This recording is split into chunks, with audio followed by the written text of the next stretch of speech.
तर आज संध्याकाळी मी, रणजित आणि त्रिनयन बाहेर जेवायला जाणार आहोत. आम्ही क्रीमी या हॉटेलमध्ये जाणार आहोत. तर हा कॉलेज बिल्डिंगचा फर्स्ट फ्लोअर आहे आणि इथेच मायक्रो लॅब पण आहे. तर मला माझी मायक्रोची जर्नल चेक करून घ्यायची आहे आणि मॅमला यायला वेळ आहे, सो मी वेट करत आहे इथेच. मॅमनी जर्नल तर चेक करून दिली, पण लॉगबुक पण चेक करून घ्यायची होती, सो पुन्हा हॉस्टेलला जावं लागलं. मॅम म्हणायला ये लवकर घेऊन, देते लगेच चेक करून. लॉगबुक लिहिलेली नव्हती, मग ती लवकरात लवकर लिहून घेतली. पुन्हा लक्षात आलं की MMC कडून सिनियर्सला रिफंड भेटणार आहे, तर त्याचे डॉक्युमेंट्स बँक ऑफ बरोडामध्ये जमा करायचे, तर ते पण करून घेतले.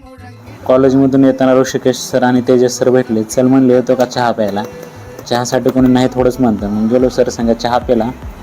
तर अमृत तुल्यला गेलतो आम्ही. तर संध्याकाळी क्लासवर गेलतो, तर तिथं पल्लवी मॅमनं चॉकलेट दिलेला खायला, डेअरी मिल्क 5 स्टार, एक पॉकेटच होतं पूर्ण. तर आम्ही आता हॉटेलमध्ये जेवायला आलो होतं. तर मी, रणजित आणि त्रिनयन आहेत. ते क्रीमी क्रेवर खूप भारी हॉटेल आहे इथलं, खूप महागडं पण आहे. तर आम्ही फक्त पावभाजीच मागवली. पावभाजी तशी खायला भारी होती, मस्त होती एकदम. चला आता निघूत हॉस्टेलला, अभ्यास पण करायचा प्रिलिम्सचा 4 तारखेपासून.